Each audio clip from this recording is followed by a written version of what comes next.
You walk into the store just to grab a quick pack of batteries or maybe a roll of tape.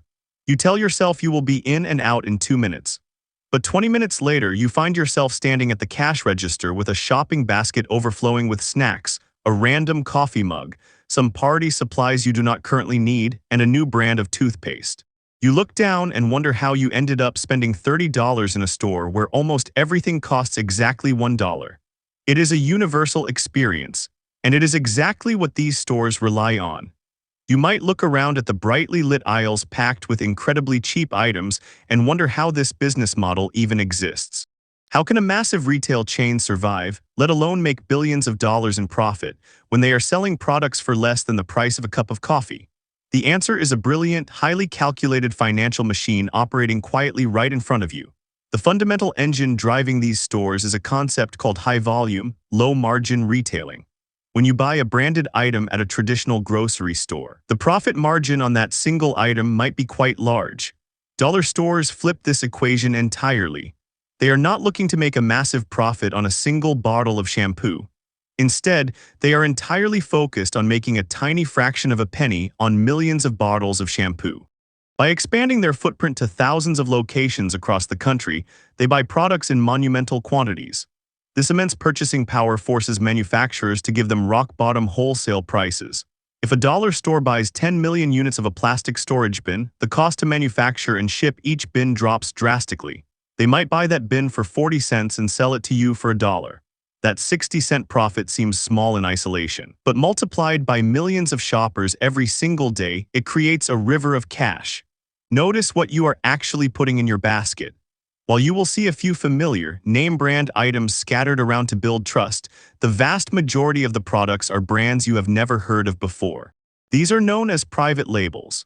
Traditional brands spend billions of dollars on marketing, television commercials, and colorful packaging. Dollar stores skip all of that. They go directly to the manufacturers, often the exact same factories making the expensive name brands, and order products with generic labels. Because there is absolutely no marketing budget attached to these unknown brands, the cost to produce them is incredibly low. You feel like you are getting a great deal on a dollar bottle of window cleaner, but the store is likely making a much higher percentage of profit on that unknown bottle than a traditional grocery store makes on a heavily advertised brand. Then there is the quiet illusion of size. When you do find those recognizable name brands on the shelves, things are not always what they seem. You might see your favorite brand of cereal or a familiar dish soap and immediately think you are scoring an incredible bargain. But if you look closely at the net weight or the fluid ounces, you will notice something fascinating. These products are often manufactured specifically for dollar stores in unique, smaller sizes.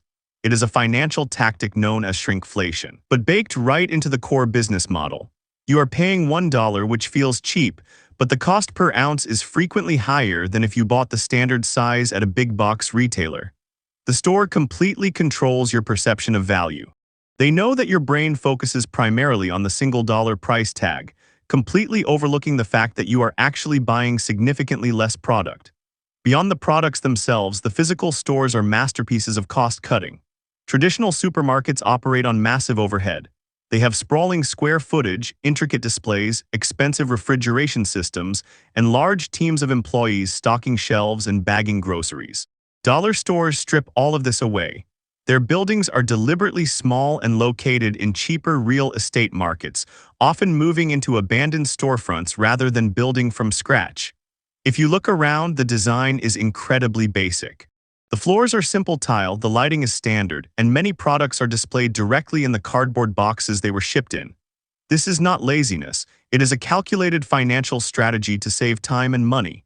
Furthermore, they operate with an absolute minimum number of employees. Often there are only 2 or 3 people running the entire store at any given time. By keeping their rent, utilities, and payroll aggressively low, they ensure that a much larger portion of that single dollar stays in their bank account. Finally, there is the psychological layout of the store itself, designed to turn that single battery purchase into a $30 shopping spree. Dollar stores are engineered to create what the retail industry calls the treasure hunt experience. The inventory is constantly rotating.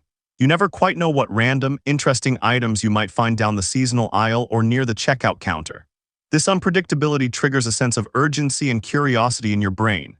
If you see a quirky kitchen gadget for $1, you buy it immediately because you know it might not be there next week. They place the daily essentials like milk, bread, and medicine at the very back of the store. To get to what you actually need, you are forced to walk past aisles of toys, candy, and brightly colored impulse buys. You are essentially paying an admission fee of impulse purchases just to reach the everyday necessities. It is a quiet, highly effective psychological trap that completely overrides your initial budget. So the next time you walk through those automatic sliding doors, you will understand exactly what is happening behind the scenes. It is not magic, and it is not an accident. It is a masterclass in behavioral psychology, immense supply chain leverage, and ruthless cost-cutting. By controlling the exact size of the products, filling the shelves with high-margin private labels, operating on a skeleton crew, and designing an environment built for impulse buying, these stores have turned the simple $1 bill into a multi-billion-dollar retail empire. You might think you are outsmarting the system by getting such cheap items, but the financial truth is that the store's business model is working flawlessly, exactly as it was designed to, one single dollar at a time.